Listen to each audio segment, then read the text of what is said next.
Hey everyone, and welcome to the deep dive. We've received tons of requests to do a deep dive on the Indian education system, and you're about to see why. It's massive, it's complex, and honestly, it's super fascinating. Absolutely. We're talking about one of the largest education systems in the world, over 250 million students. Really gives you a sense of the scale. Yeah, and for a deep dive today, we'll be using this really in-depth overview article I found. And let me tell you, just going through it, I was making notes like crazy. We're going to cover everything from the ancient Gurukul system, which is so cool, to the impacts of British colonialism. And then how India is embracing technology with platforms like Diksha. Have you heard of that one? Oh, yeah. Diksha is pretty incredible. A real game changer. We'll get into all of that. Mm-hmm. And of course, we can't forget about the ambitious goals of the new Education Policy 2020. A lot to unpack there. Okay, so first things first, those Gurukuls.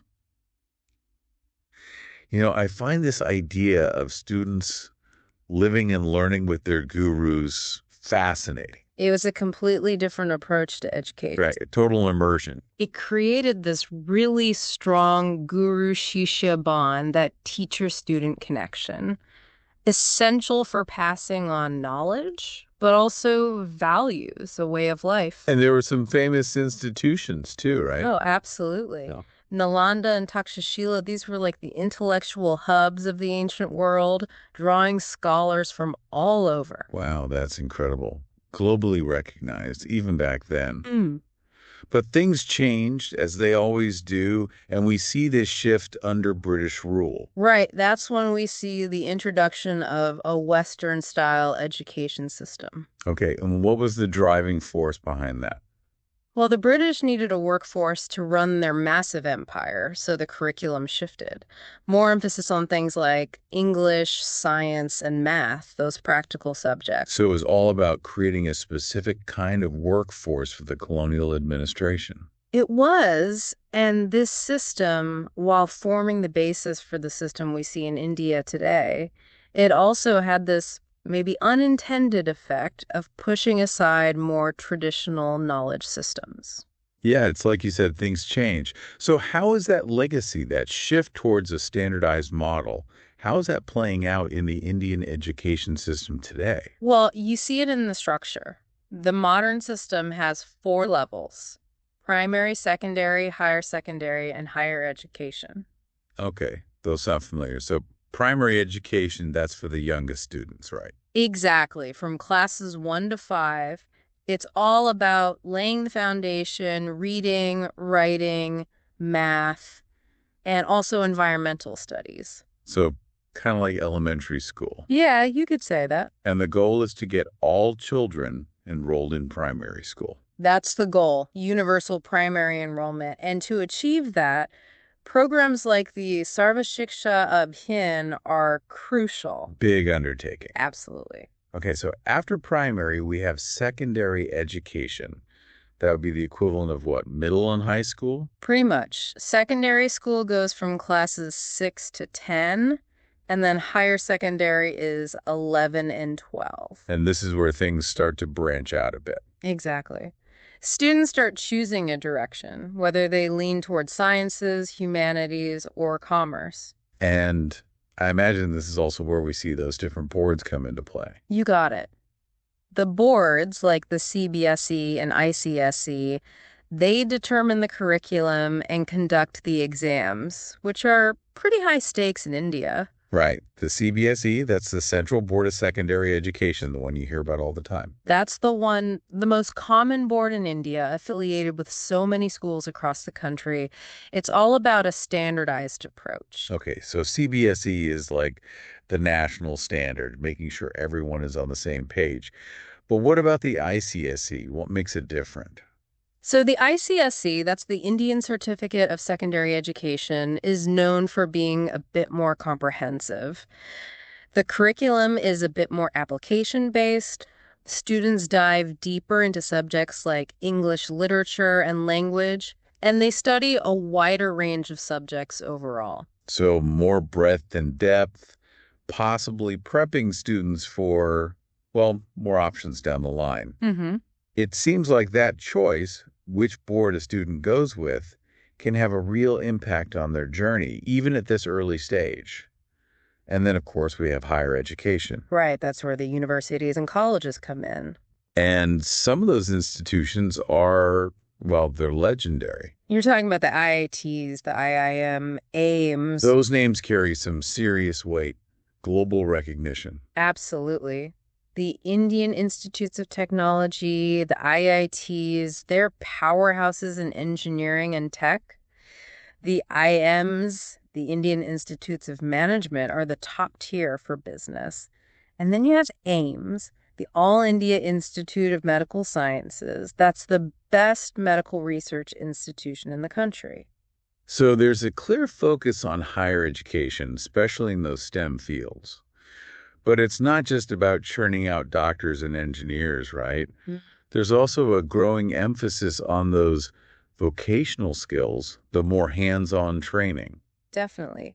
India is recognizing that students also need those practical skills, the kind that are directly applicable to the job market. Initiatives like Skill India, along with the National Skill Development Corporation, they're playing a big role in this shift. So it's about making sure students are ready to jump into the workforce to be those productive contributors. It's amazing to see how much emphasis is put on that, on making sure students are equipped for the future.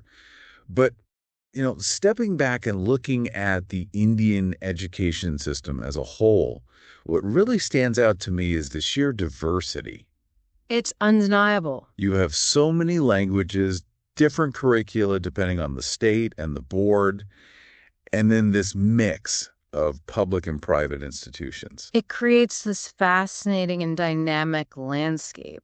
Let's talk about that mix for a moment, that duality between public and private schools. Okay, so you have the public schools, they form the backbone of the system. The goal is to make education affordable and accessible for everyone, no matter their background.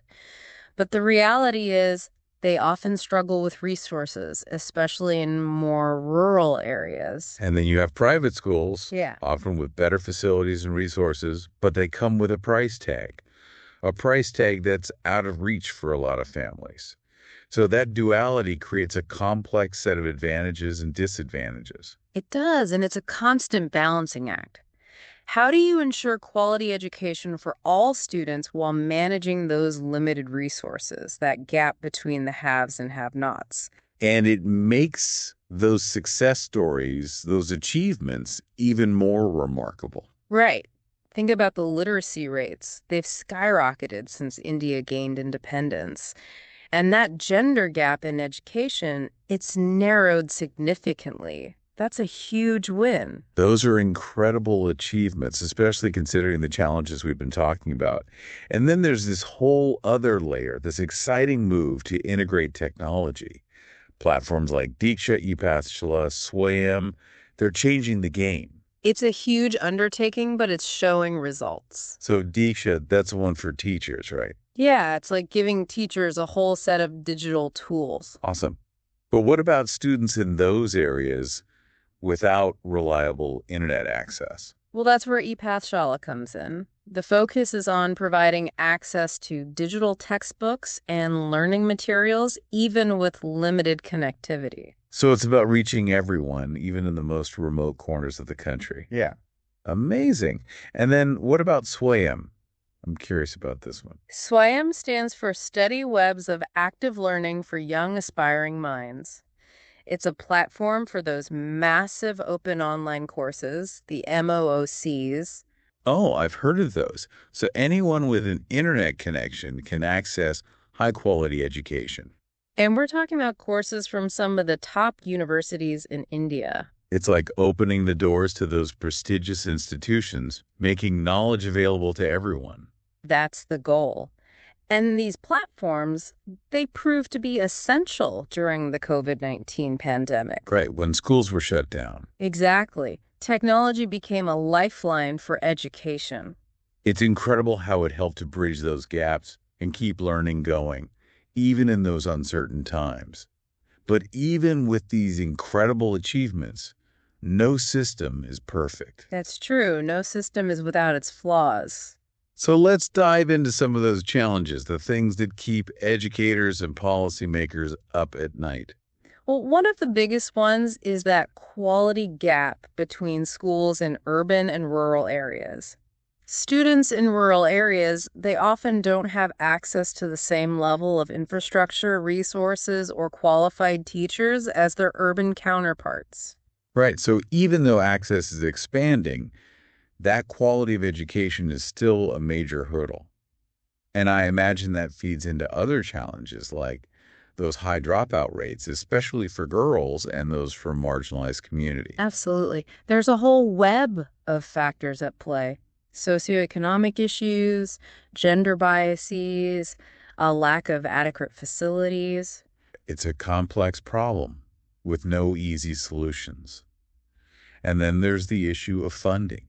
Always a challenge. It's no secret that India's spending on education compared to other countries is still lagging behind. And that limited funding makes it hard to address those challenges we just talked about, to invest in better infrastructure, teacher training, and those support systems that are so crucial for students from disadvantaged backgrounds. It's like this never-ending cycle, a real catch-22. You need resources to make things better, but without a solid education system, it's harder to generate those resources. It's a tough spot to be in. And then there's the curriculum itself. Yeah. You often hear concerns about how much emphasis is put on rote learning in the Indian education system.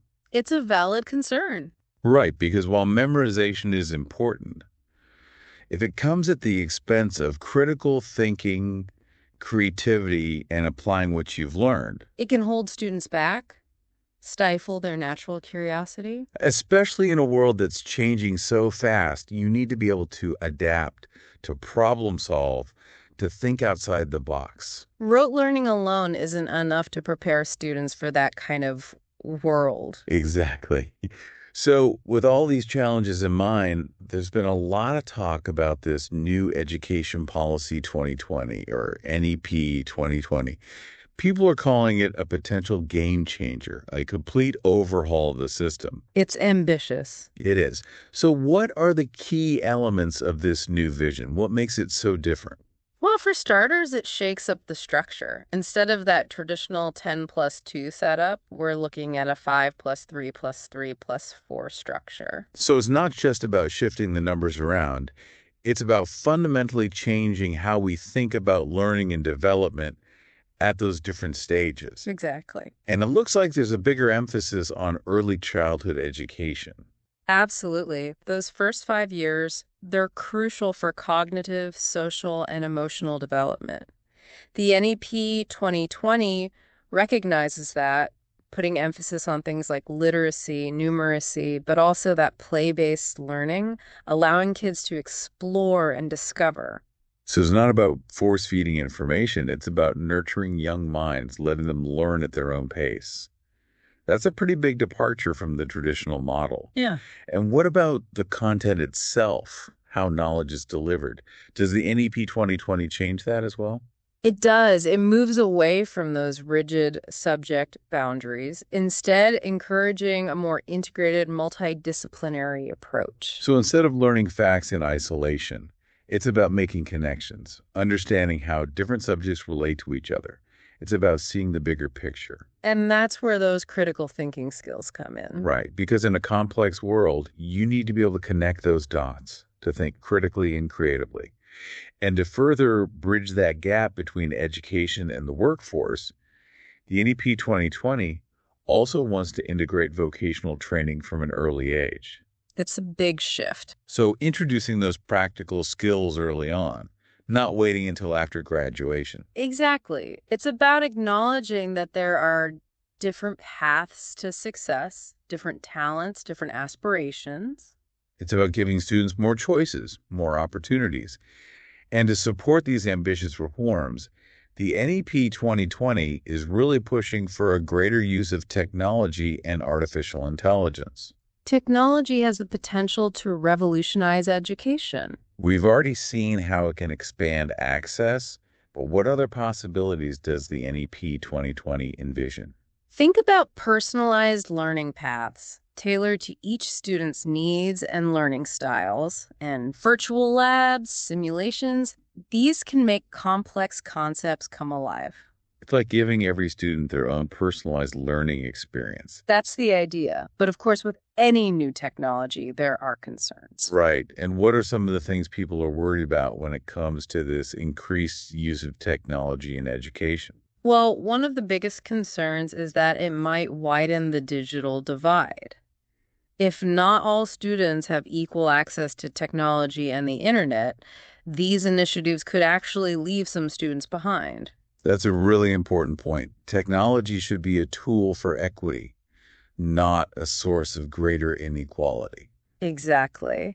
And there's also the concern about over-reliance on technology. Right. It's a tool, not a replacement for good teachers and that human connection in the classroom. It's all about finding the right balance, using technology to enhance learning, not to replace those essential human elements. It seems like the NEP 2020 is trying to navigate these complexities, putting a lot of emphasis on teacher training and development. Making sure teachers are equipped to use technology effectively. It's about empowering teachers, not replacing them. It sounds like a delicate balancing act, but it's exciting to see India tackling these challenges head on. It's a bold vision for the future, and one that's resonating far beyond India's borders. The world is watching to see how these reforms play out, and we'll continue exploring this in our next part. Yeah, it really makes you think, how do you prepare students for a future that's so uncertain, so constantly changing? Right, it's like the goalposts are always moving. And what's considered a hot skill today might be completely irrelevant tomorrow. How do you equip students for that? That's the $1 million question. It's a question a lot of education systems are grappling with. And one of the things that's emerging is this focus on adaptability, those core skills like critical thinking and problem solving. Because those are the skills that can be applied in any field, in any Yeah. situation, regardless of the specific knowledge or tools. Exactly. It's not just about what you know, it's about how you learn and how you adapt that knowledge as the world changes around you. It's about making students into lifelong learners, giving them the ability to constantly evolve and grow. That's the key. And India seems to be taking a multi-pronged approach to this. Oh, definitely. We talked about the NEP 2020 and how it's pushing for this more holistic, multidisciplinary way of learning. Right, moving away from that rote memorization, encouraging students to connect different subjects, to see the bigger picture. Think critically, creatively. Exactly. But there's another piece to this, and it's not something I would have expected, this emphasis on social emotional learning.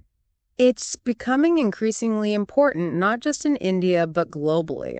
What exactly does that entail? It's about equipping students with those essential life skills. Things like managing your emotions, building healthy relationships, being able to empathize with others, make responsible decisions, those kinds of things. Those sound more like, I don't know, life skills rather than something you learn in a traditional classroom setting. And that's the point. These skills are crucial for navigating life, for success in any career, in any personal endeavor. I can see that. So it's about creating well-rounded individuals, not just academically successful students. Precisely. And there's a growing body of research showing the benefits of social emotional learning. Improved academic performance, better mental health, overall well-being. So it's not just about good grades. It's about preparing students for life in all its complexity. Exactly. And in a country as diverse as India, fostering social emotional learning takes on an even greater significance. Right, because you have students from all walks of life, different cultural backgrounds, different languages, different perspectives. It's a melting pot, and learning to navigate those differences, to empathize and understand, It's crucial. Not just tolerance, but active engagement with those differences, seeing them as a strength. Absolutely. So we've talked a lot about the internal workings of the Indian education system, but I'm curious, how does it compare to other systems around the world? That's a tough one because every education system is a product of its own history, its own cultural context. Right, they're all unique. But there are some general observations we can make. Okay, well, let's start with the most obvious one, the sheer scale of the Indian education system. It's massive. Over 250 million students. That's more than the population of a lot of countries. It's mind-boggling. So how does that scale, that sheer size, how does that impact the system? Well, on the one hand, it means India has this incredible pool of human capital, a potential workforce that could contribute to the country's growth and development. It's an incredible resource, but managing a system of that size, ensuring quality and equity across the board, It's a monumental task. a huge undertaking. Another key difference is the role of the government. In India, the government plays a very central role in providing education, especially at the primary and secondary levels. So public education is the foundation. It is, and that means the system is heavily reliant on public funding, which can be a major challenge, as we've discussed. Right. And that brings us back to those comparisons. Mhm.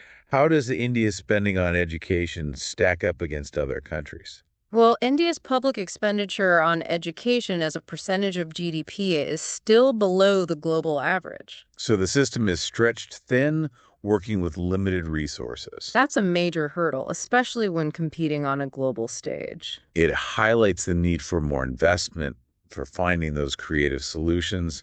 Absolutely. It's about balancing the need for quality education with those financial constraints. It's a balancing act that many countries struggle with. It's a global challenge. And that's where those global collaborations become even more important, right? Exactly. By learning from other countries, sharing best practices, attracting foreign investment, India can make the most of its strengths and address those weaknesses more effectively. So it's not about copying what other countries are doing. It's about finding solutions that work in the Indian context. Each country has to find its own path, learning from its own experience and the experience of others. It's a continuous process of evolution and adaptation. And it seems like India is doing just that, embracing innovation and striving to create a better future for its students. It's an inspiring journey to witness. Now, shifting gears a bit, there's another aspect I wanted to explore, this idea of education as a tool for social mobility. Yes. Education is often seen as the key to a better life, especially in a country like India where there's a long history of social stratification. Right.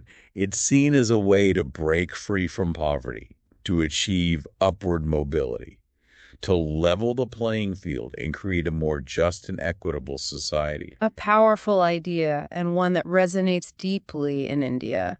But does education really live up to that promise? Yeah. Is it truly the great equalizer? Well, education has the potential to transform lives, but the reality is often more complicated. We've talked about those disparities between urban and rural schools, the gap between public and private institutions. So those from more privileged backgrounds often start with an advantage. Unfortunately, that's true. And while there are government programs and scholarships aimed at bridging those gaps, systemic inequalities persist, creating barriers that are hard to overcome. So even though education is held up as this path to a better life, for many, those opportunities are limited from the very beginning. It's a harsh reality, and it highlights the urgent need for continued efforts to ensure that every child has access to quality education. Because without that equal access, the promise of education as a driver of social mobility, it rings hollow. It does. It's about creating a system where everyone has a fair chance, regardless of their background or their circumstances. And that requires more than just good intentions. It requires real systemic change. Absolutely. It's a long-term commitment, a recognition that talent exists in every corner of society, just waiting to be nurtured. It's about creating a system that supports and empowers everyone, not just a select few. It's an investment in the future for individuals and for the nation as a whole. And now let's talk about something we haven't explicitly addressed yet, the influence of culture and tradition on education. That's a fascinating aspect and one that's often overlooked. Right. We talk about curriculum, teaching methods, all those things. But culture is like this invisible force shaping our values, our beliefs, and our attitudes towards learning itself. And in India, with its incredible cultural richness and diversity, that influence must be significant. It is. It permeates the education system in so many ways. Okay, well, give me an example. Well, think about the deep respect for teachers and elders that's so deeply ingrained in Indian society. Right. It goes beyond just good manners. It's this reverence for knowledge, for experience. Teachers aren't just instructors, they're seen as mentors, guides, figures of authority. So it creates a different dynamic. Students are more receptive to learning. They view their teachers with a sense of awe. It's a unique dynamic and one that influences teaching methods as well. So we might see more traditional teacher-centric approaches, less emphasis on those student-led or collaborative activities that are common in other systems. Traditionally, yes. But as the system evolves, there's a growing recognition of the need to balance those traditional methods with more interactive and engaging approaches. It's about respecting tradition while also embracing new ideas, finding that balance. Exactly. And what about the role of family? I'd imagine that plays a particularly significant role in India. Oh, absolutely. Family is central to Indian culture, and that extends to education as well. So parents are actively involved in their children's schooling. Very much so. They're involved in everything from helping with homework to attending school events to closely monitoring their children's progress. And that involvement often comes with a strong emphasis on academic achievement. It does. Education is seen as the key to a better future, not just for the individual, but for the whole family. So there's a lot of pressure to excel. There can be. And while motivation and high expectations are important, it's also crucial to make sure that pressure doesn't become overwhelming, leading to stress and anxiety. It's about finding that balance, encouraging excellence without crushing the joy of learning. Exactly. It's another reminder of how important it is to understand those cultural nuances. Culture shapes everything, our values, our beliefs, our approaches to learning. And to truly grasp the Indian education system, to understand how it's evolving, how it's preparing students for the future, you need to understand that cultural context. It's a system deeply rooted in tradition, but at the same time, it's embracing change, adapting to a rapidly changing world. That tension, that dance between tradition and modernity, it's what makes the Indian education system so fascinating. It really does. And it also makes you realize that this isn't just about India. It's a reflection of the challenges and opportunities facing education globally. We're all part of the same conversation, trying to figure out how to best prepare students for an uncertain future. A global conversation about the future of learning. Exactly. Now, before we move on to our final part, there's one more thread I want to pull on, and that's the role of language. Ah, yes. Language is so much more than just a tool for communication. Right. It's a carrier of culture, a repository of knowledge, a shaper of identity. And in India, with its incredible linguistic diversity, it plays a particularly crucial role in education. India has 22 official languages and countless dialects. It's a linguistic tapestry, unlike anywhere else in the world. It's an incredible asset, but it also creates unique challenges for the education system. What are some of the biggest challenges that come with that linguistic diversity? Well, one of the biggest challenges is ensuring that all students have access to education in their mother tongue. Learning in one's native language is crucial for cognitive development, for academic success. It's about creating a learning environment where students feel comfortable, where language is a bridge, not a barrier. But providing education in multiple languages requires significant resources. Qualified teachers, textbooks, learning materials for each language. That's a huge undertaking, logistically speaking. It is. And then there's the question of language policy, the role of English in education. Right, because English is often seen as the language of opportunity, the key to success in a globalized world.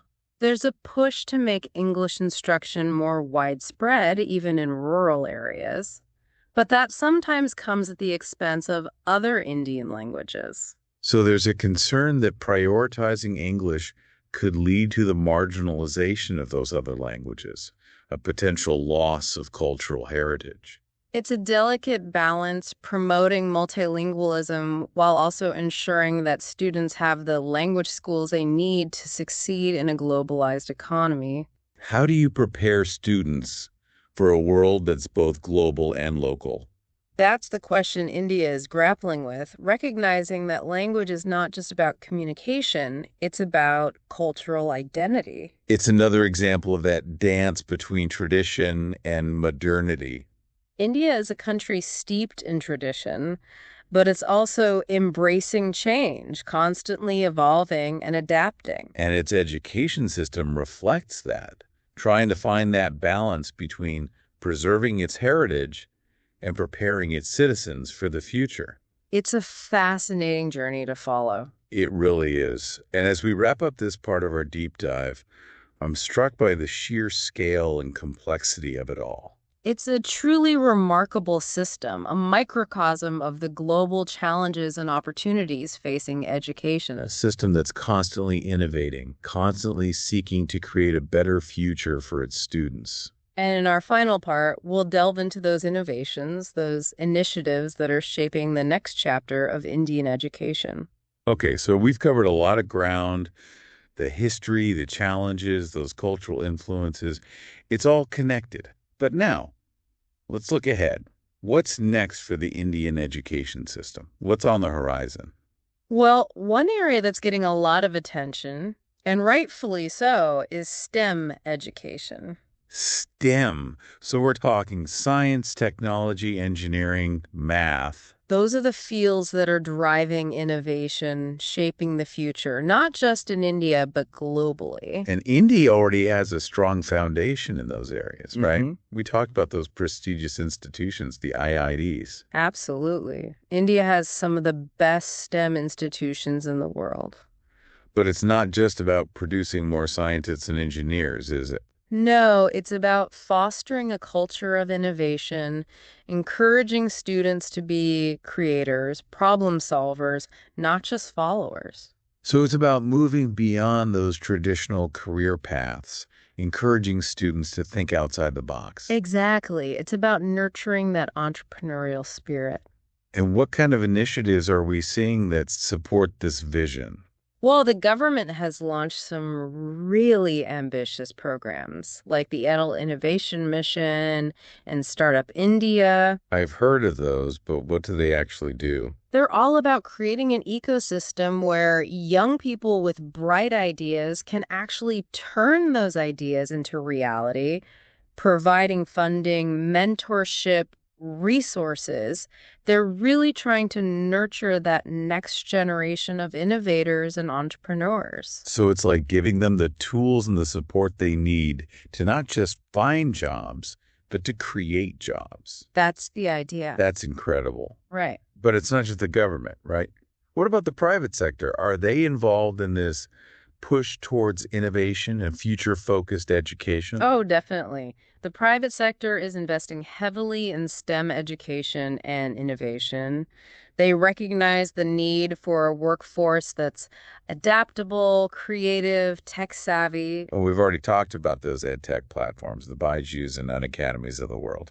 They're playing a huge role in this shift. Right, because they're not just delivering content, they're using technology to make learning more engaging, more interactive. They're fostering those skills we talked about, the critical thinking, the problem solving. And they're reaching millions of students, breaking down those geographical barriers, making quality education more accessible. It's like democratizing learning, giving everyone a chance to develop those skills, to be part of this innovation wave. That's the power of technology. It's pretty amazing to see how it's reshaping education. Mm. But alongside all this focus on STEM and innovation, there's also a growing recognition of the importance of skill development and vocational training. Absolutely. It's about recognizing that traditional academic paths aren't the only route to success. Right, because not everyone is cut out for a university degree, and there are so many other valuable skills out there. And India is realizing that a skilled workforce is crucial for its economic growth. So it's about providing students with those multiple pathways to fulfilling careers, acknowledging those different talents and aspirations. Exactly. And there are some really impressive programs being implemented to support this. Okay, like what? Give me an example. Well, one of the biggest ones is Skill India. Skill India. I've heard that name. Like, Yeah. refresh my memory. What's that all about? It's a massive initiative aimed at training over 400 million people in various skills by 2022. Wow, that's ambitious. It is. It just goes to show how seriously India is taking this need for a skilled workforce. So it's not just about training people for any job. It's about making sure those skills align with what industries actually need. Precisely. The focus is on relevance, on creating programs that are up to date and responsive to the changing demands of the job market. So it's about closing that gap between education and employment, making sure that graduates have the skills employers are actually looking for. And it's a collaborative effort. The government, the private sector, educational institutions, everyone is involved. It's a shared vision, everyone working together. Now, Yeah. before we wrap up, I want to touch on one more thing. This idea of global citizenship in education. That's an important one, especially in today's interconnected world. Right, because it's not enough to just prepare students for a national or regional context. They need to be able to navigate a globalized world. They need to understand different cultures, collaborate with people from diverse backgrounds, be able to tackle those global challenges. It's about developing a global mindset, a sense of interconnectedness. Exactly. And there's a growing movement in India to incorporate global citizenship education into the curriculum. So what does that look like in practice? Well, it involves things like encouraging international collaborations, student exchange programs, cross-cultural learning experiences. So it's not just about reading about different cultures in a textbook, it's about experiencing them firsthand. It's about fostering those values of empathy, tolerance, respect for diversity, the building blocks of a more peaceful and sustainable world. It's really inspiring to see how India is embracing this global perspective while also holding on to its own rich cultural traditions. It's that constant dance between tradition and modernity. That's what makes the Indian education system so unique, so dynamic. It's been a real eye-opener, this deep dive. We've covered so much. The history, the challenges, the cultural nuances, the innovations. It's a lot to take in. It's a complex system, but it's one that's constantly evolving, always striving for improvement. And I think that's what's most inspiring. That commitment to progress, that belief in the power of education to transform lives and to shape a better future. It's a belief that's shared by so many people, not just in India, but around the world. Well, it's a great note to end on. Thank you so much for joining us on this deep dive into the Indian education system. It's been an incredible journey. It's been a pleasure sharing these insights with you. And to our listeners, thank you for tuning in. We hope you found this deep dive informative and thought-provoking. Until next time, keep those minds